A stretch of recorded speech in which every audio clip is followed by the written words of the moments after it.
انت مين وليه منشف شعري كده كاني لسه غسله بصابون مواعين؟ ولا تزعل يا دكتور، أنا جفاف الشعر، والحقيقة إني مش شرير، أنا نتيجة إهمال. اهمال؟ ده انا بغسل شعر اكتر منك. أهو ده السبب، غسيل كتير، شامبو قاسي، مية سخنة، وسايب شعرك من غير ترطيب، أنا كده أظهر فوراً. يعني المشكله مش في الشعر نفسه؟ لا طبعاً، إحنا هنخيب يا دكتور ولا إيه؟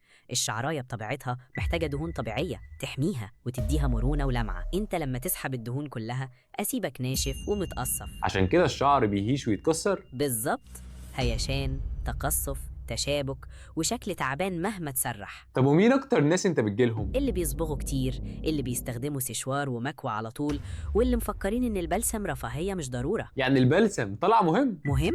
ده انا لو ليا صوت كنت اصرخ واقول لكم استخدموا بلسم، لانه بيرجع الرطوبة ويقفل الشعراية. طب هدي نفسك بس وقول لي نحل الموضوع ده ازاي؟ اول حاجة غسيل اقل، ونستخدم شامبو لطيف زي الشامبو بتاع روت تو اند اللي قدامك يا دكتور، وده ما فيهوش سلفت ولا سيليكون ولا بارابين، والمواد دي بتنشف الشعر وتخليه هايش. وبعد الشامبو هتستخدموا بلسم بعد كل غسلة زي ليف ان كونديشنر بتاع روت تو اند برضه، واللي مش بس هيرطب شعرك، لا ده كمان هيغذيه ويقويه وهيديله نعومة ولمعة تخليكوا تحبوا شعركم. ولو حالتكوا صعبة ممكن تستخدموا ماسك ترطيب اسبوعي وزيت خفيف على الاطراف مش على الفروة. يعني الحل طلع مش قص الشعر وخلاص؟ القص ده حل مؤقت، انما العلاج الحقيقي انك تغير روتينك زي ما قلت لك، وروت تو اند من الحاجات اللي هتنقذ شعرك من الجفاف يا دكتور، وده على ضمانتي لان انا مجرب كل ده. يا عم وماله، انا اشتريت خلاص. وزي ما سمعتوا جفاف الجلد مش نوع شعر، لا دي حاله، ولو اتفهمت صح شعرك هيرجع ناعم من غير لا فرد ولا كراتين. اسمعوا كلام الدكتور واعملوا له فولو،